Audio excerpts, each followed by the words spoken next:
It's nervous time at the Forum. Forum, like where the Lakers used to play at the Forum. Oh, I've only known them to play at the Staples Center.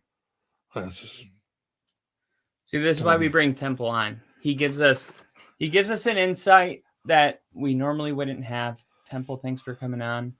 Absolutely. It has been a good off season. It's been, I would say, a pretty regular off season, but we are at the point where not much has been going on. But there is a running back situation going on, and there's a lot of running backs that aren't being paid. And I wrote down some stats here that I wanted to bounce off you. So, by the way, Diana Rossini, who's an NFL insider, says Saquon Barkley may sit out week 1, and a lot of other sources are saying that too. So, Daniel Jones, obviously we know that he gets a $40 million contract. He's the 9th highest paid quarterback in the NFL, and Saquon Barkley gets the franchise tag. Well, with Saquon Barkley, okay, Daniel Jones's completion percentage is 64.7. His touchdown to interception ratio is 44-17. That's a really good TD to INT ratio. I was actually shocked when I wrote that down. I was like, damn, 44-17. And his passer rating is 91.4. Without Saquon Barkley, he has a 62.5 completion percentage, 16 touchdowns to 17 interceptions, and 77.3 passer rating. So you may think, well, yeah, everybody's better with a star quarterback, right? Like you can't really hold that against Daniel Jones, except Kirk Cousins has a higher passer rating without Dalvin Cook. With Dalvin Cook, he has a 98.2. Without, he has 109.4. Joe Burrow with Joe Mixon has 100.4 passer rating. Without Joe Mixon, 100.7. These are people probably rising to the occasion of not having a running game. And Justin Herbert, 95.0 with Austin Eckler on the field, but 104.1 when he's not healthy. So do the Chargers and the Vikings see something that the Giants may have missed? Because if you look at Dalvin Cook and Austin Eckler, those are two running backs that wanted to get paid and their teams wouldn't pay them because the numbers speak for themselves. These quarterbacks don't need them, right? So this is what kind of makes the whole thing with Saquon Barkley interesting, is that it's okay that Daniel Jones is better with Saquon Barkley. The problem is you could make a real case that Daniel Jones is reliant on Saquon Barkley. And you can only franchise tag one player, and you gave the bag to Daniel Jones, and instead, now you can't offer Saquon anything besides a 1-year contract. And I really do think that Saquon Barkley for the Giants is the most important piece on the offense. The numbers speak for themselves. And if you watched Giants games early last season, you saw that when Saquon Barkley finally, teams committed to stopping the run around week 5, the Giants were 4-0. That's when we saw the Giants start losing because teams said, okay, beat us with Daniel Jones. You're not going to beat us with Saquon Barkley. So I wanted to get another opinion on it. I personally think they should have franchise tag Daniel Jones. Not only did they, because they declined his 5th-year option last year before the season started, and Daniel Jones did play well enough, I believe, to earn another year, but I don't think he played well enough to be a top 10 quarterback, paid like a top 10 quarterback, even though, they say, oh, well, they can opt out at 2 years. It's still like, okay, but why put yourself in that position? Like, is Daniel Jones so good that, like, if you franchise tag Daniel Jones and he's like, no, I'm not playing on a franchise tag, because we know he wanted a new deal. But if he says, no, I'm not playing on a franchise tag, is he really so valuable that, he can't, let him walk. Fuck him. If he's not going to play on a franchise tag, then we'll see who wants him. And I doubt there'd be a ton of teams like, hey, is Daniel Jones available? Did I hear that right? Like, but if Saquon Barkley gets, denies a franchise tag and he walks, it's like, what is teams are going to banging down this door. So I just think this was a poor decision. Misguided. Yeah, misguided, poor. What do you make of everything going on in New York? Because I guess some people just really believe Daniel Jones is gonna pop, and they don't need Saquon Barkley, which is a whole nother thing. I don't know. Maybe I don't know if it could be because he's been injured a fair amount.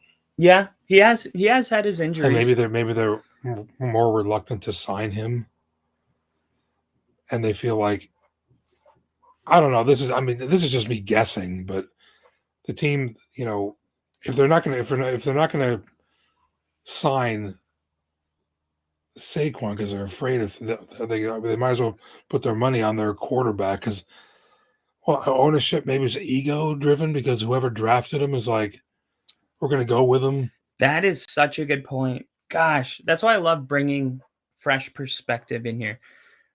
Did the Giants have the same? This is a Bill question. And by the way, guys, I see your comments. I'm so happy that you guys are here. It really warms my heart. Hello, everyone. The problem is my laptop is pretty far away, and I can see, and I see that there are letters there. However, I can't make out what they actually say. So what I'm going to do is I'm going to think really hard about it because I don't want to screw up the podcast. I'm just going to come in every once in a while. So we got Bill saying, here we go, the RB conversation, LOL. Ginger said, what's up, Bill? How have you been? So we got some camaraderie going on in the group chat.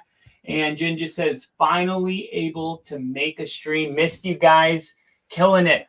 Good to have you back in here, Ginger. I hope everything's going good at work. And Bill said, tag on Daniel Jones would have been 3 times the one on Saquon. It's that simple. So he's saying the franchise tag on Daniel Jones would have been more costly. So that's a good point. I guess another thing I don't really realize is how much the franchise tag, I guess, because because remember when Kirk Cousins couldn't get a deal and he kept getting franchise tagged every year for 3 years. It was that with the Redskins? Yeah. And I remember the Commanders. No, it was the Redskins. Then, you're not wrong. Yeah. But at the end of that 4-year period, I remember my dad being like, "Do you know who the highest paid quarterback was?" And I was like, Tom Brady, and he's like Kirk Cousins because he keeps franchise tagging. He's making so much money. But I mean, I don't know the breakdown of the contract of whether it would have been cheaper to franchise tag Saquon Barkley or put him on that contract where there's more money loaded at the back end. I don't know what it looks like, but I don't know who all of this talent is. What's the salary cap like? And if there's no money, it's like if the 49ers run out of money, I get that. CMC, Debo, Bosa, but the Giants don't have a ton of dudes like that where you're like the all-star that does come to mind is Saquon Barkley, and he happens to be the guy that they can't pay, which I find weird. So would a 1-year franchise tag on Daniel Jones been more than what they paid him? That's the question. I'm not sure. I do know. I think they take the top 10 highest paid quarterbacks, or might be the top 5. They average it, and that's what they get? Yeah. I think it's the top 10 or the top 5. So at this point, that would probably be, a lot. Probably 33 million, something like that. I think I saw a figure number like that. But it shouldn't be. I think it should be performance based, not based on all of the top 10 guys Yeah. who probably have earned that and not just get it because they get franchise tagged. Do you think if they would have let Daniel Jones walk, right? And this is totally, you know, um, a fake scenario. I'm forgetting the word right now. Hypothetical. Hypothetical. Thank you.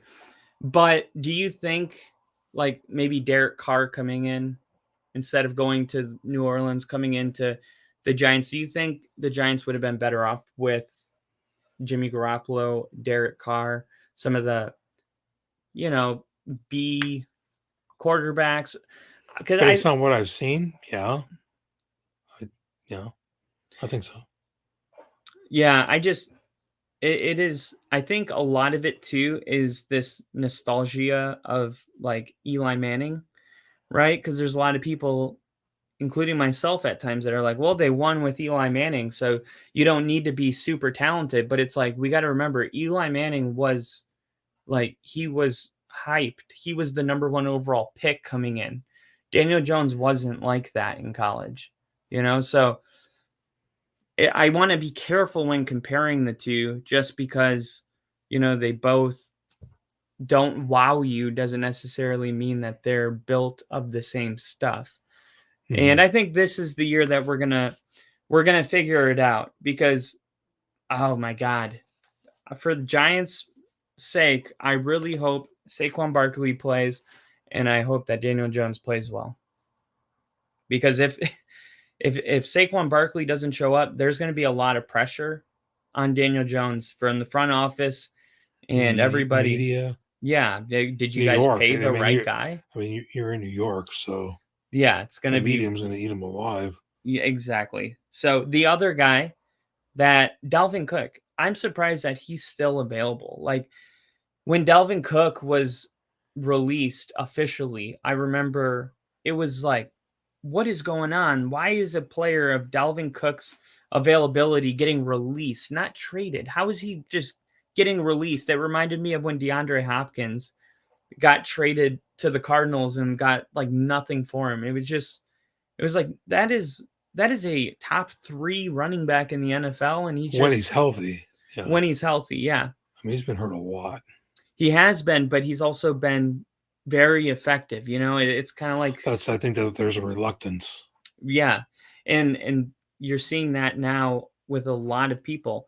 CMC, highest paid running back, he gets hurt a lot too. Ezekiel Elliott's contract was terrible, and I'll ask you what you think, because some of the ideas that are floating around, the one I like the most, that makes the most sense, is that because the running back problem is real, like nobody's getting paid, but even like running back is the only position in the last 5 years that the franchise tag has actually went down in value. Every other position has gone up. So, you're seeing all these running backs available, Zeke Elliott, Dalvin Cook, Saquon Barkley. There's like even guys like Leonard Fournette, and nobody's like paying these guys.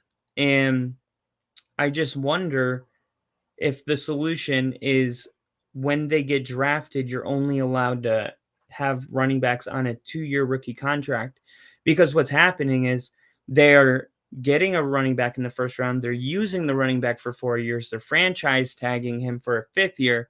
And then when it's time to pay him, they kick him to the curb, and then nobody is willing to pay for a running back. So it's like you're using them, but there's no reward, like dangling the carrot in front of them. Like last year, they wouldn't pick up Jacobs' 5th-year option, and they told him, no, it's your 4th year. Like, go out there and prove it. And he led the league in rushing yards. He's the NFL leading rusher, and they tried to franchise tag him. It's like you're seeing that the work is not being rewarded at the position, and something's got to give. So if you were only able to have a 2-year rookie contract, then you wouldn't want to waste a first-round pick on only 2 seasons, right? So you would be more inclined to, if you're drafting this guy, we're keeping him, we're going to give him a real deal at the end of his 2 years. So, Well, I was thinking that when you talked about the franchise tag and running backs going down, I think part of it could be because they're incorporating more tight ends, more work for the tight ends. Like maybe swing passes, or they. I think tight ends are taking away some of what running backs do more Yeah, now, more so recently. Because you see that a lot more involvement with tight ends, in and even that's just what I receiving, see. Yeah, even receiving right. too. Yeah, Like Travis Kelsey is the best receiving tight end, maybe. I mean, because you see a lot of a lot of screen passes going to the tight end, Yeah, which would normally go to running backs. and But you're also seeing like the Chiefs last year. They draft Clyde Edwards-Helaire late in the first. Clyde Edwards-Helaire in the first round, and he gets replaced by Isaiah Pacheco, like a fourth or fifth round pick. So mhm. you either, and this is what I said on Monday, you either have an all-star quarterback like Patrick Mahomes, and you don't need to pay your weapons really. You just got to keep like Travis Kelsey there, but you can get rid of Tyreek Hill and win the Super Bowl. You don't need Saquon Barkley to be your running back in Kansas City. In Cincinnati, you don't need an all-star running back. In Buffalo, you can make an argument that they should get one, but my point is if you have one of the 5 best quarterbacks in the league, you don't need to have a Derrick Henry, right? But if you have Ryan Tannehill on your team, you need Derrick Henry. And if you have Daniel Jones on your team, you need Saquon Barkley, Barkley. right? And that is, I think, more important than the all the receivers that the Giants, have now. Like, as much as they've needed weapons, I really think that they screwed this one up. I think they need to put more emphasis, I think, on offensive line, because I think when you don't have a good, if you don't have a good running back and the defenses know that, you need to have a really strong offensive line, because the defense is pinning their ears back and raring to go, and you need to, if you want to keep your quarterback upright, if you're not going to have, if they're not going to have, they don't have a good running game, Right. they're just going to come in and blow up your quarterback And dare you to throw it too. Yeah. It'll be Yeah. interesting what the Giants do. I wonder if they would be able to, if Saquon Barkley really does hold out, I wonder if they would be able to sign Ezekiel Elliott on like a 1-year deal. That wouldn't shock me. I don't think I've ever seen when someone holds out. I've never seen it end well, really. Like they Le'Veon come Bell, in, they're just, oh yeah. 2018. He Yeah. actually had more rushing yards, touchdowns, yards per carry, and receptions and receiving yards in 2017 than he held out in 2018. He had more of all that in 2017 than he had for the rest of his career. And he just actually a couple months ago went on an interview and said it was a huge mistake. It changed his whole career. So Yeah. we have our own running backs. I have Javonte Williams coming back from an injury. He's coming back pretty fast. It does concern me a little bit how fast he has come back, because we were hearing that he was going to be available late in the season, and now he's like he's a go at training camp. I don't get it, like how he recovered that fast, and I don't want him to re-injure himself. And then you have Cam Akers, who I love. I've been huge on Cam Akers since he was drafted. We have no idea yet how good Cam Akers is. He can be easily a top 5 running back in the league. And they also brought back Sony Michel For a lot of third down pass catching and stuff like that. I don't know if it'd be more as a mentor to him, to Akers, maybe. I don't know. Yeah, I mean, I would imagine he's going to get the workload this year. Yeah, like you said, Michel get like the short, grind them out, 3rd and 1s. Yeah. Yeah. So how do you feel about your running back situation going into next year? I think it's better than it was last year, but it's a matter of, can Akers stay healthy? No more Butterfingers. You know, I mean, if he shored all that up and he doesn't get hurt, the sky's the limit, I think, for him. And maybe Yeah. I'm a little biased being a Rams fan, but You've I seen the just, yeah, flashes, though. yeah. Oh, yeah, Yeah. absolutely. Yeah. Yeah, he was at Florida State. Look up his highlights at Florida State. I'm gonna hit some of these chats real quick. Get on to me. And Bill said, yeah, but we need help. Jinja, top 5 over 5 years average per position. That's the franchise tag.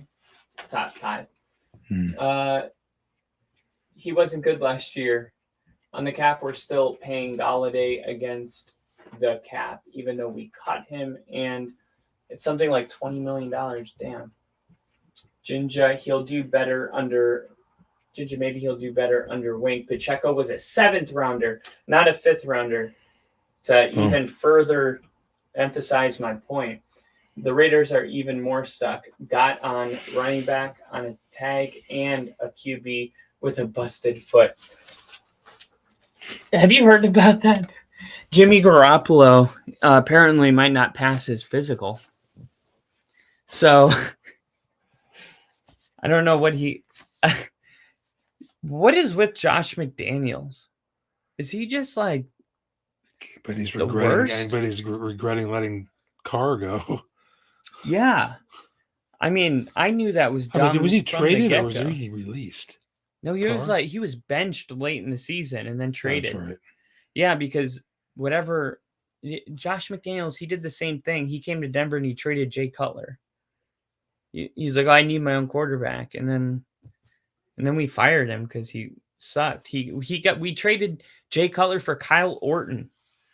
Kyle Orton, what a name to remember. Kyle Orton, that's his move. And this is how people are going to remember trading Derek Carr for Jimmy Garoppolo, who may not even pass his physical. But the Raiders, to me, when you go through the AFC, they're the only team that needs a quarterback. So if they don't have a good year, I mean, we're seeing all this stuff about this quarterback draft coming up. I think they're tanking secretly. I really do. The Raiders? Yeah. Huh. I think they're tanking.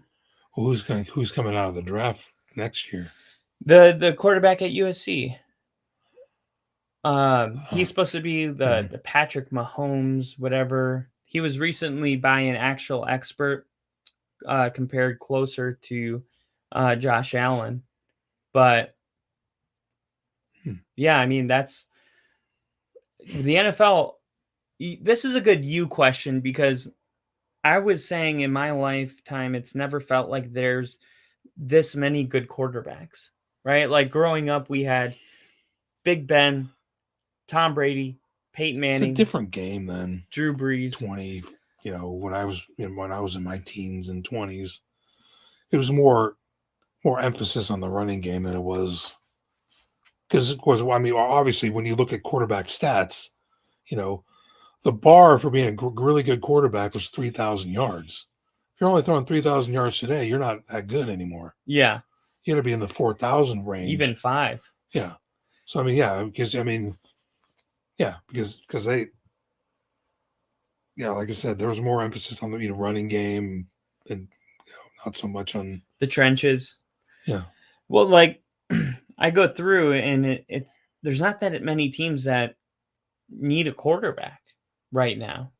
Like the Texans have their guy apparently in CJ Stroud. You can go through entire divisions and it's like the Falcons in the NFC. I don't know how invested they are into Riddler. But like you can count 15 quarterbacks that are top 10.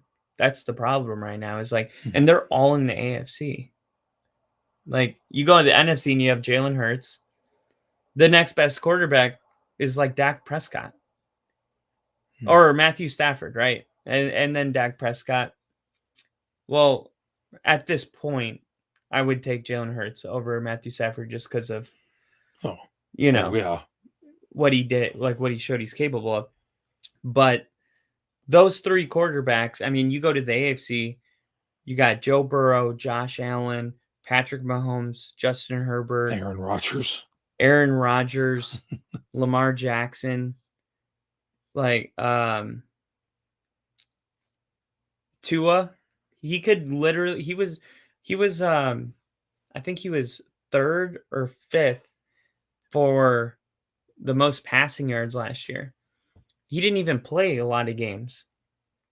So if and this has been my opinion, if Tua plays the whole year, because Vic Fangio is their defensive coordinator now, they brought in Jalen Ramsey, they brought in Bradley Chubb in the middle of last season. I think that Miami can win their division. I think they can be the one of two teams that have a top offense and defense. The other, the Bengals. Yeah, because I saw flashes from Tua last year. Well, I think I paid. I mean, when you have a fantasy team and you're paying more attention to your guys. Did you have Tua as your quarterback? Yeah. Well, when he wasn't hurt. Yeah. I mean, I lost him. I lost a particular week because he got. What was the one game he got injured in the first quarter or whatever? Or was that like week 5? Where he got hit so many times and he got taken out? Yeah. And I lost because I think that was week 5.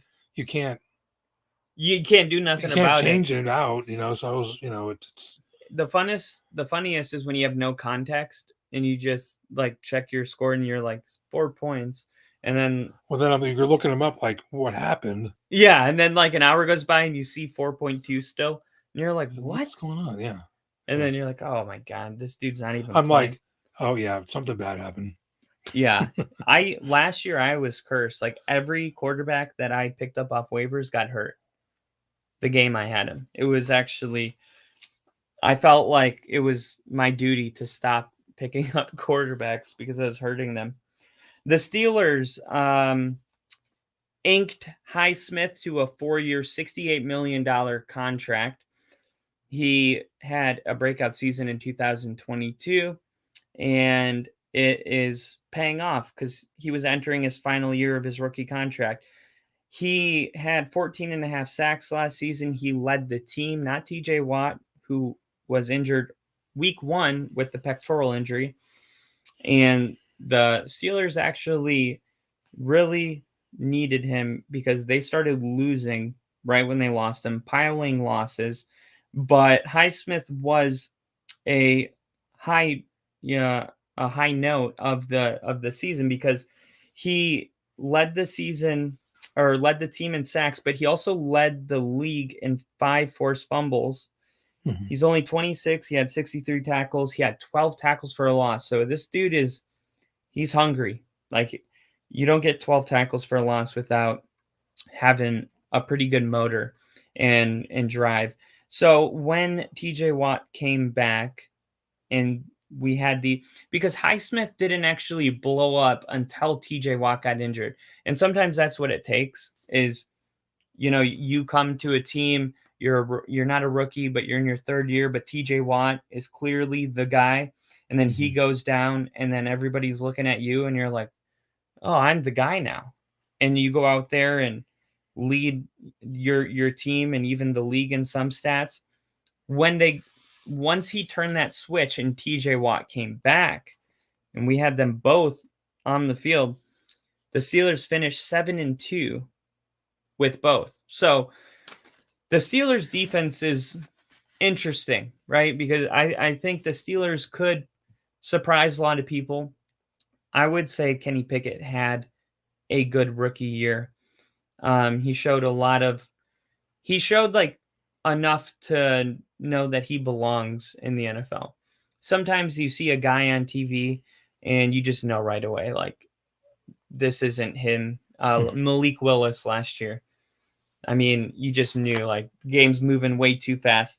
I thought Kenny Pickett showed that he was learning and he was getting better each week. And yeah, it wasn't the sexiest quarterback in the NFL to watch, but finishing 7-2 is not nothing for a rookie. So I'm interested in the Steelers because we're going to talk about the Bengals, and we should because they've proven that they're nearly, besides the Chiefs, the team to beat in the AFC. But we also have the Ravens now.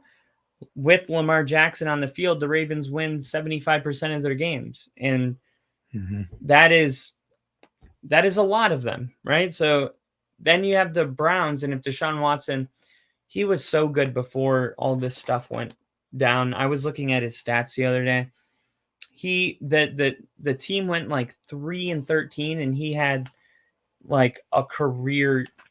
He had like 33 touchdowns to like, I think 3 interceptions, over 4,000 yards. Like, if Deshaun Watson is able to get back, when Michael Vick came back, he wasn't good right away. It took him a little bit. So the Browns, I mean, but don't you think with the Browns, if they're doing that bad, or even when he was in Houston, right? Yeah, those numbers could be bloated because you could be playing in your comeback playing in comeback mode, and they're teams That's are just true. giving garbage yards, as they're playing, no, that's flex deep, that's actually a prevent really defense. good point.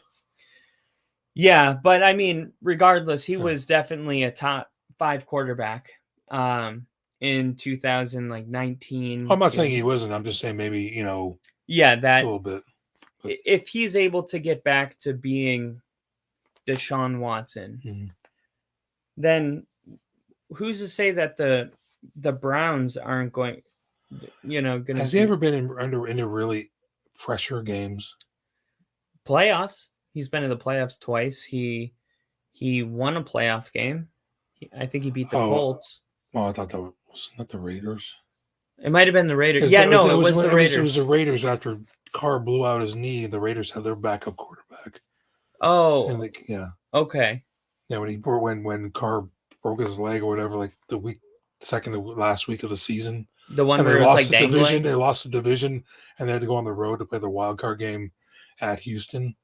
Yeah, that was. Probably... it's still true. You're at home in a home playoff game, so I mean, there's some pressure, yeah. Regardless, so yeah. And on a side note, that's when the head coach was, what's his name?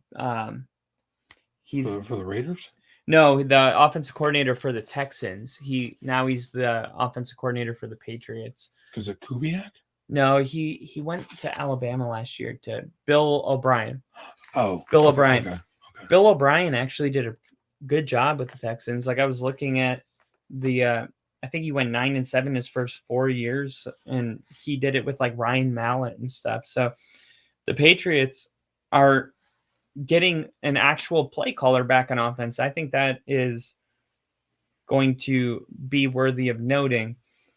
Even though last season was so boring and lifeless that it's easy to just not talk about the Patriots at this point in the year, it would be dumb not to, because the circumstances have changed for them.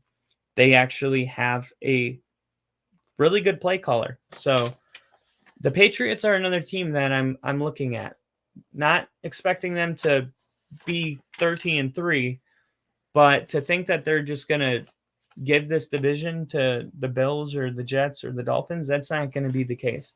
The Patriots probably go maybe even 3-3 in their division games, because that's the way division games are. But anyway, yeah, the Cleveland Browns could potentially be a good team. And then you have the Steelers, who last year, not great, but what were they? 9-7, 9-8. So they were right there playing for playoffs. They just needed one team to lose, and it didn't end up happening. But what are your expectations for the Steelers? Do you think that they go from 9 wins? It's a really tough question, because 9 is like on the high side of good, right? Or the high side of average. So that's what makes this a hard question. Mm-hmm. Do you think it's more likely they get more wins or less wins than 9 for the Steelers? Well, if you want to take any comparison to the end of last year, you would think it would be higher. If finishing 7-2. Yeah. That's a bigger sample size than finishing 4-1. I mean, they could I just off the top of my head, maybe 10, 11. 10, 11. wins. Yeah, 10 or 11. If they win that many games, that division, That could win you the division, yeah. yeah, and that's what really is like crazy about the AFC is we might have like a 10-win team miss the playoffs. I've never seen that before. Right? Because I mean, say the Jets. I have, but not in a long time. It's been, yeah. So I mean, Yeah. if the Jets, the Bills, the Steelers. Well, yeah, the year that when Brady broke his leg, when they went 10-6 with Matt Castle, And the Jets made and they were 10-6 and didn't make the playoffs because was it the Jets that made it a that year? tiebreaker or something that they didn't. Yeah, for whatever reason, the Patriots didn't make the playoffs at 10-6. Was that when Brett Favre was the Jets quarterback? Is that like 2008? I think that was 2008. Maybe I can't. Yeah, I'll look into that. Off the top of my head, but yeah, the Steelers, another team that I'm looking at closely. A team I'm looking at a little bit closer because they're in my division is the Chargers. The Chargers have a way of charging football games away, like being up 27-0 and losing that playoff game, but it was no team could have done that like the Chargers can. Maybe the Cowboys, but the Chargers just have a way of doing that. So the question is, will Herbert lead a playoff run? They bring in Kellen Moore to be the offensive coordinator. They decide that it's not Staley. It's not a head coaching problem. It's an offensive coordinating problem. I noticed Staley was very aggressive when he first got there. He's going for it on like 4th and 15 on his own 30. And I think somebody talked to him about that. And in the playoffs, it almost seemed like he was trying to save his job. Like he was so conservative with his play calling. He just didn't want to, take any risks and it not work out and it come back on him. So I think he got super conservative. And then when the Chargers lost, they blamed the OC. And that is ultimately my question is, you bring in Kellen Moore, you don't bring him in unless he's calling plays. He is going to be calling plays for Justin Herbert. And how much of a difference is it going to make for them?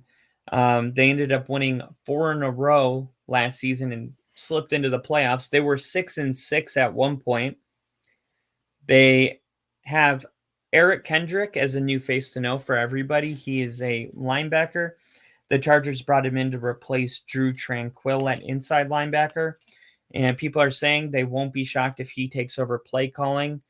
So, and on the offensive line, Zion Johnson, the guard, is expected to be the breakout player of the year. He was pretty good as a rookie. Gave up 40 pressures and 5 sacks, which is not uncommon according to PFF. So I'm wondering, ever since Justin Herbert came out and did really well, I feel like we've had the same expectations for the Chargers every year. We don't know really what they'll do. We just say they're going to be good, and we leave it at that. But is this year any different? I mean, it could turn out to where, they end up 9-8 and make a playoff run. Yeah. They'd be the 7th seed, and then they make a run, and they somehow get to the Super Bowl. Completely unexpected.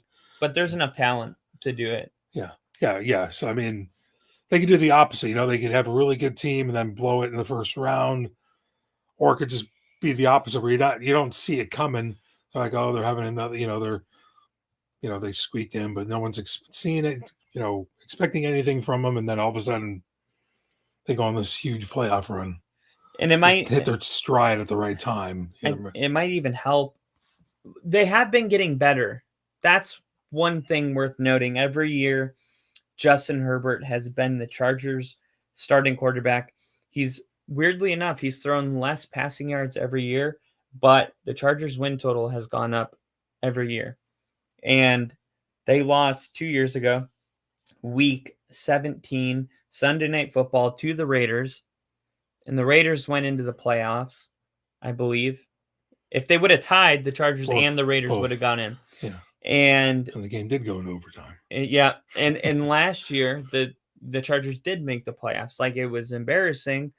And to a certain extent they choked, but they made the playoffs. That's progress. Now they're adding pieces. I don't know. I wonder if the Chargers could be a surprise team. Is Justin Herbert going to cement himself as like I'm one of them? I'm like, because people will say Justin Herbert in the same sentence that they say Joe Burrow and Patrick Mahomes. I'm not going to until he wins a playoff game. Like, I don't care how many passing yards you have in the regular season. That stuff's awesome, but you're not going in my top 5 until you at least go head to head with Mahomes or Joe Burrow in an AFC championship game. And even if you lose, you go back and forth with them. Then I'll throw you in. You don't even have to win it, but you do have to go back and forth. You know what I've noticed with the Chargers? They have such a curse when it comes to kickers. Really? Because there was one year where the kicker for, I think it was Atlanta, Young-Ho Koo. He missed 3 game-winning field goals. Yeah, I forgot about that. And I don't, and those are games where Herbert's taking him down the field and he runs, he gets him down there into position to kick the field goal.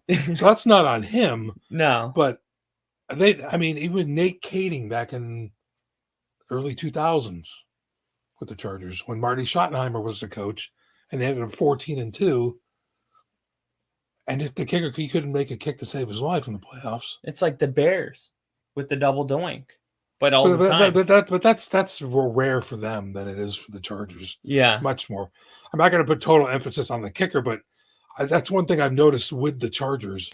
They somehow choke with their kickers. And didn't last year I think last year they had to use like a safety to kick off the ball because their kicker got hurt and it was like an emergency kicker. Yeah. And he went out there and he kicked it and it was actually went through the end zone as it was a touchback. He boomed it. Mm-hmm. Was that the Chargers? I think it was.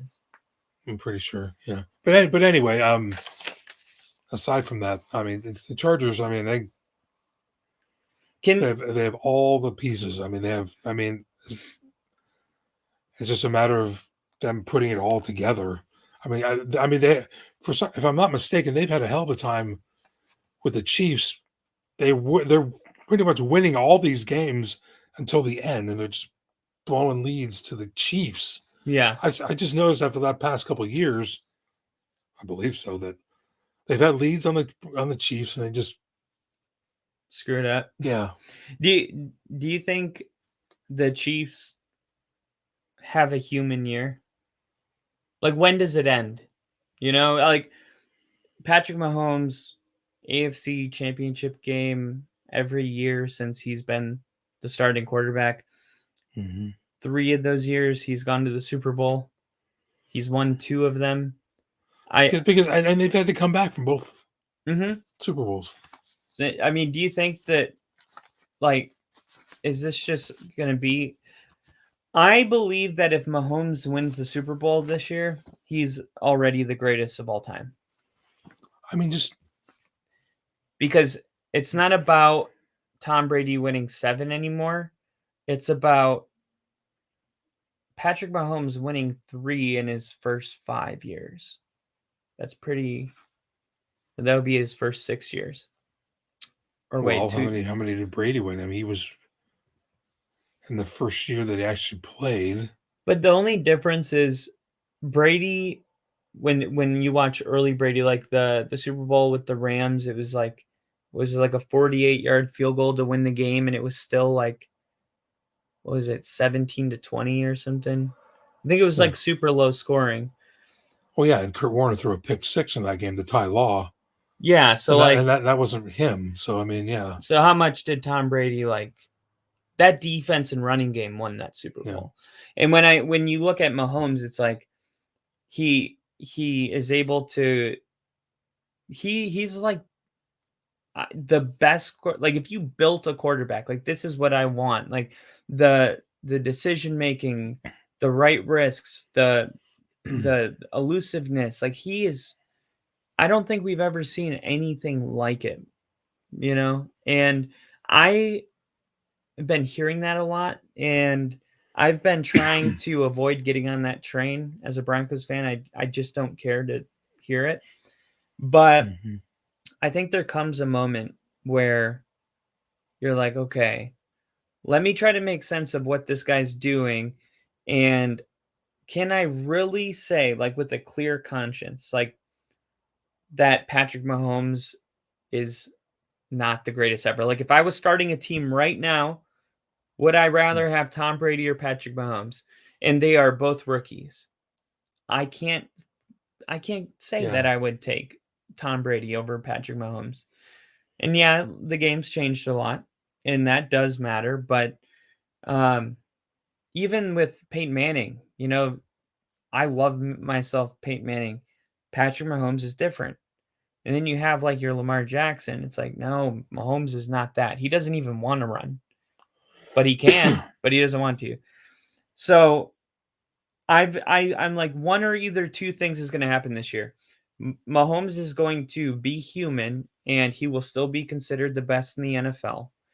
hmm But he's going to have a human year because nobody can, you know, do this every single year in At such a high level. yeah, in like maybe a historically hard conference right now with the AFC the way it's loaded.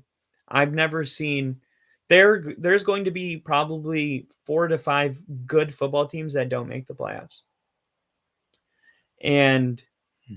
and in the NFC it's going to be the opposite. You're going to have like 3 mediocre teams get in because that's just the way it's totally lopsided right now. So either Mahomes is going to be human or he's going to be, in my book, the greatest. He's going to be the GOAT at 29 years old or whatever he's going to be. I'll feel very confident in stamping that stamp of approval, and I don't think it's very risky. I think I'll look back on this in 10, 15 years and be like, yeah, I mean, who's to say that if this guy does show that he can win another Super Bowl this year, who's to say that he can't win 10? You know, I mean, Travis Kelsey, he said he wants to play as long as he can. That helps a lot because I think he's probably the second most important piece of the team. hmm But I'm really hoping that the Chiefs don't do that, right? I really want them to just have a 10-7 year, you know, have to draft. Like, you know, I really don't. I don't want to see them in the Super Bowl every year, but I've always appreciated dynasties. Like, I'm not a Tom Brady fan, but whenever he was in the Super Bowl, I found myself cheering for him because I was like, how many can he get? You know, like how he can I'm the exact opposite. really. Is that a Tom Brady thing, or is that just like any dynasty bothers you? Actually, it could kind of go on the same lines as Joe Montana. The Yeah, the 49ers 49ers with Jerry Rice. bothered you back then? Well, I think it bothered me because the 49ers are arch rivals to the Rams. So Oh I yeah. really want to see him win every year, Oh my you god. know. So you know But what with I'm the going through. but with the Patriots, it's Well, they beat the Rams. well no, twice. That's how. Um, but there's always some controversy with them. Yeah, the cheating. Yeah. Yeah. So I mean, who knows? I mean, to me, there's always going to be a debate about whether they've had the Patriots film the Rams, as they're doing their walkthroughs, They totally did. yeah, but they got rid of everything, and Just like the Deflate Gate. And there's a one year where the team got fined $500,000, for something, I don't know, I forgot what it was, for cheating or not. Spygate. Yeah. Did they take away their Super Bowl? No. That, if you really want to hit a team hard, yeah, you take away that. You just don't. They'll pay fines all day. Well, we can do that and still keep our Super Bowl trophy. Okay. It's like the Dolphins last year got in trouble for talking to Tom Brady. So the GM, or I think was it the owner or the GM, got suspended 4 games from this facility. So he just went like in his yacht outside in the river, because there's like water right by the Dolphin Stadium. Mm-hmm. So I don't know how much that actually bothered him. Right.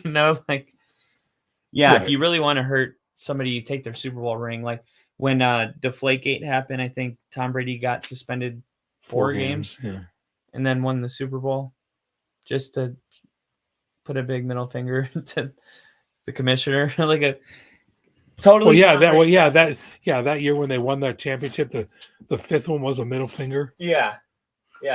And there was a turning point there where when they played Russell Wilson, that interception, because if that never should have happened, but if they would have ran the ball, Russell Wilson and Tom Brady would have both had 2 Super Bowls. Instead, Tom gets 3 and Russ gets 1, and they totally separate from that point. That was a huge turning point for both of them. So the comments. Bill said 2024 draft is QB heavy. Could see Raiders 100% taking, and even Cardinals if the Kyler experiment is viewed as a failure by their new GM. Never mind the Kyler thing. I keep forgetting about his stupid contract. Well, it is worth noting. What are we at? 52 minutes. All right, so we'll close with this. It is worth noting, as bad as a NFL quarterback contract is, they can be broken. I mean, if you're paying somebody $230 million guaranteed money, and Kyler's on his 2nd year of that contract, it was probably 6 years if I remember. I don't remember. But if you draft a rookie quarterback and you pay him like a rookie quarterback, I mean, it sucks that you're paying a quarterback that's not there, but you can physically do it. It just depends on how the contract's set up. Like Denver can't move off Russ at the end of this year, even if he sucks. But at the end of the next year, 2024, the dead cap hit it's like, it's still a lot, but we could do it, right? Mm-hmm. Right now, it would be just ridiculous. So it depends how it's broken up, but I'm pretty sure Russ will have a better year. Yeah, I do especially too. With Sean Payton there, yeah. He's definitely, in my opinion, he's the most, for good reason, some of it, but he's the most bullied player in the league right now. I just keep seeing so much memes and stories, Facebook articles, and then I go to the comments and it's just so much hate. Oh, it's the worst decision in history. And it's all these people, if Russ has a good year, are going to just, well, they won't even backtrack. The worst part is with social media, they'll just pretend like it never happened. They won't make a post and be like, oh, I was totally wrong. They'll just ignore it. So it's you only hear them talk shit, but nobody ever pats you on the back when you prove everyone wrong. I think Russ is going to prove a lot of people wrong this year. I don't know if he'll be, top 10, but I think he could be top 15. If he doesn't have a chip on his shoulder, he does. He showed up to training camp 25 pounds lighter than he did last year. And Sean Payton's already, and they got new uniforms. We don't know what they are yet. They won't tell us. Yeah, we're supposed to find out in a couple of days. I think when training camp starts, they're going to unveil them. I've never been a fan of that, changing uniforms. Yeah, I'm more old school. no, I'm for it because they're talking about changing it back to old school. Oh, I okay. mean, the I'll show you the picture after this, but it actually looks really cool. It's like it's like got the new style, but it's the old uniforms, if that makes sense. It's I like mean, it's kind of like what the Rams did. It's a new style, but they with the same colors. exactly. It's It's a new, exactly what yeah, the Rams did. yeah, yeah. So we'll keep you on that. Training camp starts next week for a lot of teams, depending on what team you are. Check your date because everybody's got it's like between like 3 different days Well, yeah, that it's like quarterbacks show up one day, yeah. another, yeah. And it'll be fun because that means that that preseason is in like 2 weeks. We did it. Huh. Guys, we did it. We made it. I didn't know if I was going to. I get really off season just feels so long. Like basketball, I feel like I see it the championship and then whatever a month or 2 passes and then all of a sudden I'm like watching a basketball game. I'm like, it's back. Or what's another one? Hockey feels like that too to me. So I'll be like, how long is I think the off season for hockey is like what, like 3 months maybe? They Feels start in short. October. Maybe it's just because I really like football. I feel it the most. Because I think there's more time between NFL the end of the season to the preseason or to training camp. Than the I other think there's sports. more. Yeah, there's Yeah. more because you got basketball and hockey ending in June, then starting up in October. It's a shorter time frame Yeah. Yeah. between. I It's mean, like between actual playing games, because you have the draft in April, but then you have to wait another 4 months for. you only have 4 months of basketball off season, but football you only have 4 months of NFL season. Hmm. So I mean, it's literally like I mean, a it's huge gone from difference. September to yeah, September, September October, November, December, to January. October, 5 October to November, November to December, December to January. I mean, January if to you count February. the one game that you're going to watch in February, but for Bronco fans, like we stopped counting in December for the last 5 years. We don't watch football in January. But yeah, we made it. We made it. We're gonna be back. I'm gonna be live streaming preseason games. That's how excited I am. So this is the place to be, and this is the big news. I haven't told Temple yet. So this is what I'm gonna be doing. I decided I'm gonna put all of my stuff in dry storage for a year.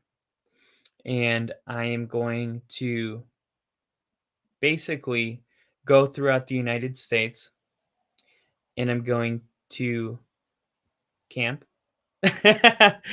But I'm going to be going to like 13 NFL stadiums in the Wow. first. So week 1 I'll be in Denver for the home opener.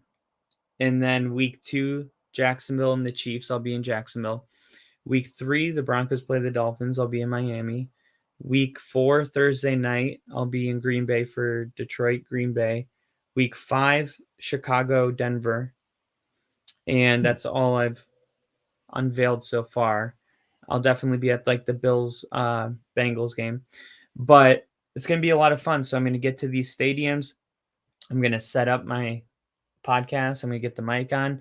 I'm going to interview their fans. I'm going to learn about their food and I'm going to do a like wake up kind of Good Morning Football TV kind of like a program. We're going to Kyle across America. Kinda. yeah, like we're going to go through all of the games. I'm going to, give people that bet, my picks and hopefully we'll be able to bring like fans off the side of the road and they can join the program and tell us why their team's the best. But Well, that's how I got into this. So yeah. just randomly sitting here, and all of a sudden, Yeah, I'm just hoping it works out. yeah. Either way, I will be going live from different stadiums and it's going to be a lot of fun and I'm going to get to see all the different stadiums. So yeah, every Sunday you'll be able to like tune That's in and fantastic. Yeah, be in a different great. stadium. I'm jealous. Well, I'm hoping I'm hoping Very that jealous. that there's people that can. I was thinking a lot about like people that are stuck in, an office or something like that, like giving those people like I don't know, like living vicariously through me, like bringing them that content. Like maybe they can't go do that right now, but I'll do it for them and I'll record it, and I'll be their hands and feet. So The voice, yeah. yeah. So I'm really excited. I got to work on what I'm coming to the West Coast for, because it's going to be easier for me to maneuver through the Midwest and even the Northeast and get as far as Colorado. But coming all the way to like LA, I'm going to do it. I think what I'm going to do is I'm going to set up a Raiders game and then follow that up with going to LA for a Rams game. Maybe with get Rams 49ers, maybe. Do you I think? guess it depends on the timing of when it is. Do you think if you had a ticket, you would be able to go if you flew back Sunday night? Yes. Okay. I would make sure I had the time off. We'll have Absolutely. to go. We'll have to go late in the year, because that's when it's going to be cold everywhere else. Mm-hmm. Except on the West Coast. Yep. In South Florida. There you go. Yeah. Yes. But thanks, you guys, for tuning in. Let me make sure that I'm not leaving any chat unread here. Bill said, "Sounds great, Kyle. Looking forward to it." Yeah, man. I'm really glad that you guys are here for the journey. I'm really glad that you rated us, or Tom Grassi sent you guys over here so you could be on this journey. And I'm also going to be posting it on my personal YouTube as well.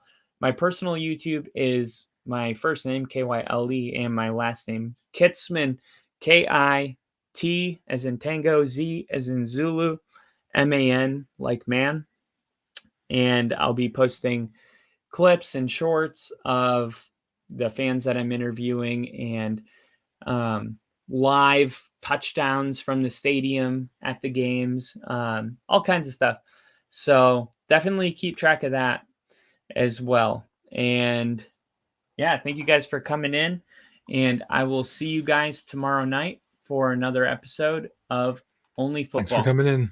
Absolutely. See you guys.